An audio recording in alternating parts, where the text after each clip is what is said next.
Os, mina genki. January is already well on its way, so today I am here to call you out. How many of you kicked off 2024 saying that I'm going to study more Japanese? Raise your hands. No, seriously, raise your hands out there. That's what I thought. And how many of you are actually still studying? Suspicious. If you are new to this channel, hello, hi. このチャンネル今年初めて来た皆さん、はじめまして。私は言語マニアのルレッタです。And for the rest of you out here who have been here a while, you know the drill. Whether it's the JLPT, the MEC scholarship, a new language school, a new friend, a new girlfriend, new boyfriend, new baby, whatever. Today, we are doing some handy study hacks so you're going to make sure you don't get too frustrated with Japanese this year. Number one, the first study tip we are ditching in 24 to make sure you actually learn something is don't move to Japan without learning a little Japanese first. That gaijin bubble is gonna get you.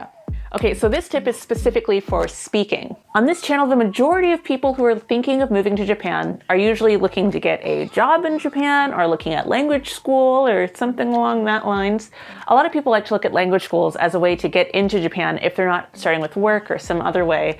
But the thing about language schools is that they're really expensive. Not just the actual classes, even just to apply to get a student visa to go to language school, you have to show a big chunk of money just to start with. Usually language schools are broken up into AM and PM chunks, which means you either have about 4 hours until noon or 4 hours after. So if you were thinking of maybe I'll go to language school this year after my job, or I'll pick up a couple hours, you know, in my free time, it doesn't really work half the time because that chunk of time makes it almost impossible to have a job outside of it. For you bootstrappers out there, having the time to also work to pay for language school while you're in language school kind of becomes like this weird catch-22. It's going to be harder than you think to study Japanese in Japan from zero if you haven't already got that base before you get here. So for speaking specifically, as a little hack, before you come to Japan, if you got the time, try doing something like a 30-day immersion challenge. 30-day challenge for language learning. Spend 30 days really grinding out maybe some basic kana, definitely some katakana, but really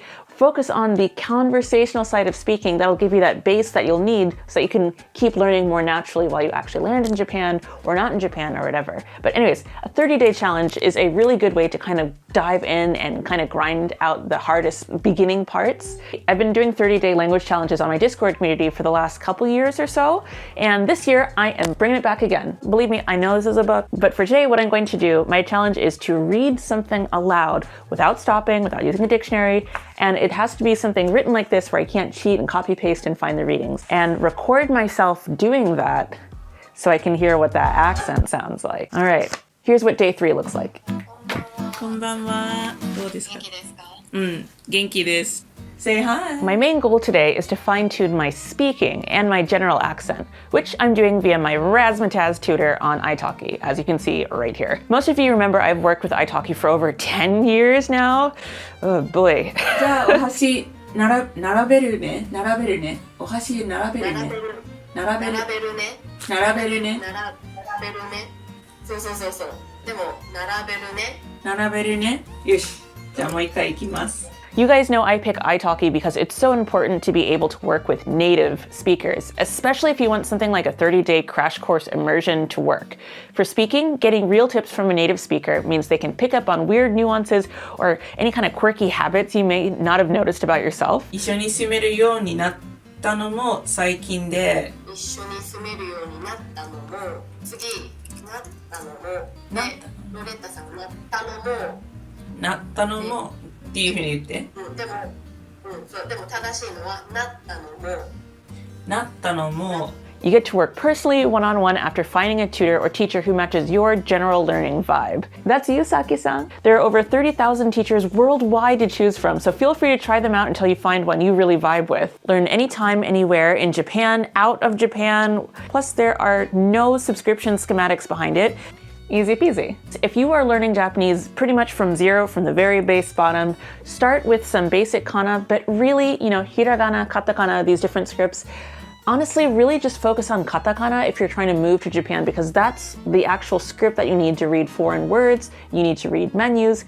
Learning hiragana is important too, but really focus on knowing the reading and writing of katakana specifically. And for kanji, I'm sorry, but you can skip it. Just for now, just for now. base level conversational 30-day crash course would be a great way to prepare for your next move to Japan or your next language course or whatever it is that you're getting ready for. Thank you to italki for partnering with me on this video and also for the last 10 plus years. その人のためになるようなレッスンをするようには頑張ってます。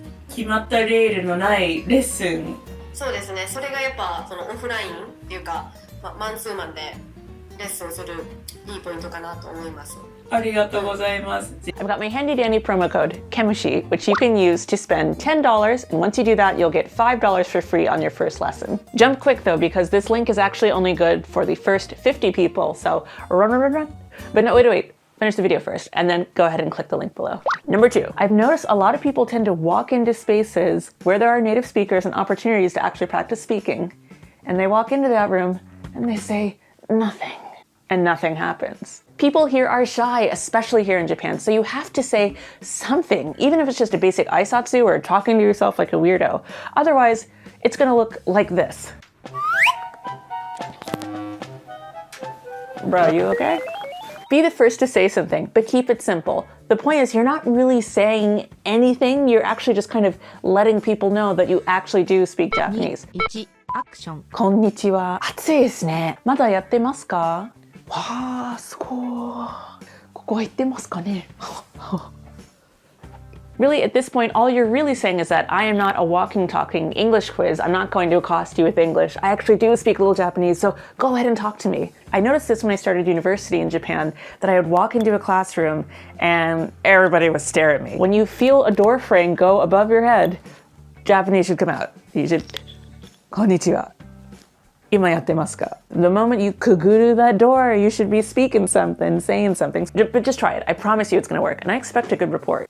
Number 3 is only using phones and apps. Yes, we're going old school. Luckily, for this audience right here, for you, a lot of you have been asking about the MEC scholarship, about language school, about all these different options that require an entrance exam. If you are teaching yourself Japanese with the intention of going to MEXT, getting a job here, or going to university, or any of these sort of like tried and true institutions in Japan, there's probably going to be a writing element where you have to actually use your pen and write vertically in little boxes. Don't forget to practice writing by hand sometimes too. Something even as simple as like getting a stack of sticky notes and a pencil and just labeling things in your house.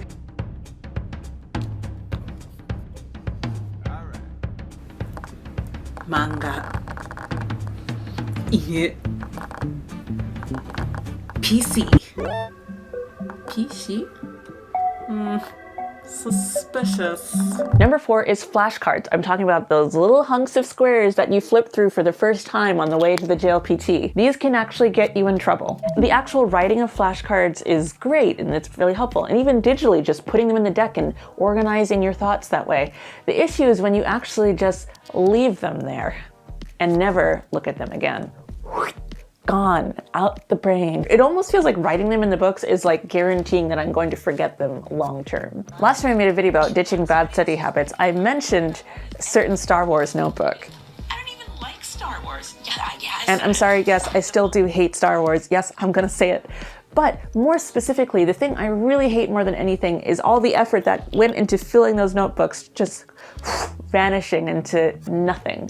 Pick up one of them and dust them off and read them as part of a 30-day language challenge. Record yourself trying to actually make sentences with some of these words. Try to breathe some life into these old dusty characters. Like, starting a 30-day language challenge sounds really nice on paper, but I know, in fact, that a lot of you are like, and do what? What am I gonna do for these 30 days? Dust off those old notebooks and try to actually read out or make sentences with the words that are in your notes. Record yourself doing it and listen back. You might just pick up on some of your own quirky nuances and learn something new. Number 5 is studying things that you don't care about. Turn your media, not just your phone, but your media, the things that you enjoy doing, try doing them in Japanese or watching the content. And better yet, interact in the comment sections and try to learn some new words, whether it's making bento, camping, van life, mattari suru, vlog style, whatever. There's so much out there, especially here on YouTube. My buddies on the left and the right and the up and the down, they have put so much together, and sometimes there's even subtitles as well. This can give you a new look into a new way to talk about your own life in Japanese, which I find is so much more helpful than learning about Takeshi and Meari or like whoever it may be in the textbooks these days. The number 6 thing we are giving up this year is nice, quirky, cool dictionary apps, scroll over, cheater hack apps. Dictionary apps, they're gone. KemushiChan, KemushiChan, etc. These are amazing until they're not, until you realize you don't actually know how to read Japanese without limping across KemushiChan to get there. You don't actually need them. You don't need to know every single word of Japanese that you encounter. You can actually let them go. If you want to be able to pass an entrance exam or pass the JLPT without tripping on that crazy reading section, if you want to be able to answer an email in Japanese at work without breaking into a flop sweat for 3 hours straight, you have to actually let go of this individualized learning style and learn to look at Japanese from a more top-down perspective. Here's an example. Did you catch that? Did you catch that? My guess is if you have even a little bit of Japanese, you may not have been able to tell exactly what just popped up on the screen, but I think you had an idea that I'm getting hungry. This is what you're aiming for, this sort of top-down level chunking of Japanese where you can see things in context without having to look at every single word. Japanese is a very contextual language, and most of the time, actually, you can just kind of look at the beginning and the very end of the sentence and maybe even skip a little bit of the middle. Reading some of a book every day, or deciding I'm going to read one book this year in Japanese. Pick your favorite book and just try reading it. We're doing this low tech. The goal is to learn how to actually skip over things you don't need. You're learning how to see what you don't need, how to read in context. And honestly, just being able to open a book and hallucinate and suddenly you're understanding Japanese, that is the magic that we are looking for. Skip some things and let it go. And number 7, the last for today, is don't study Japanese. By itself, anyways. So hot take, the landscape of Japan and the job scene out here has changed a lot in the last 5 years. So yes, I do think if you're thinking of moving to Japan and you're thinking of living in Japan long term, you should learn some Japanese. Like we talked about the 30-day challenge, etc. You should learn some Japanese. However, maybe learning Japanese isn't the only thing you should be focusing on anymore. The more traditional jobs, they're talking law, patent law, corporate law, talking finance, analyst, I think things like that. These jobs, you still usually need a pretty high level of Japanese, but for the general, there's like a new landscape of middle to high end paying jobs that have sort of come out in the last 5 years, thanks to IT, thanks to FANG, thanks to Meta, thanks to Amazon, thanks to all these guys just dropping in on Tokyo ever since Schmovid happened. Like jobs? Yes, there are jobs in Japan, and I have found that the actual language learning ability, being JLPT N1 or higher, I don't know why they write and higher on the job sites, just knowing Japanese or majoring in Japanese or majoring in East Asian studies or whatever it is, that doesn't necessarily always cut it if you're thinking of living and working in Japan long term. We got Meta, we got Amazon, we have Netflix, Google. There's so many big players out here that, you know, honestly, you might have an easier time in the less competitive market here in Tokyo getting a job and maybe even transferring back to your home country later. Who knows? There's lots of stuff you can do here in Japan. And yeah, the pay isn't quite as much as like the States, for example, but there are so many opportunities here. And I just wanted to kind of put it out there. Maybe put some other things on your radar outside of Japanese language ability. Maybe your study plan, or maybe your 30-day challenge, maybe what you watch on YouTube, etc., should be more centered around Japanese IT stuff, Japanese tech stuff. Talk about a PC problem that you had in Japanese. Or maybe there's a UI that you really like on your favorite website or app. What is the buggiest app that you've used recently and why? Can you talk about that in Japanese? Maybe that's what your 30-day challenge looks like. It's up to you. So that's it. That's the 7 tips for today. These are actually tips that help me keep learning Japanese and not get frustrated while I was also working full-time, while I was going to school, whatever it may be. These are the tips that have worked for me, and I hope they give you a little bit of inspiration for the rest of this year. Good luck this year, and let me know which tip called you out in a comment below. では、今日もご視聴ありがとうございました。I'll see you guys next time. Bye!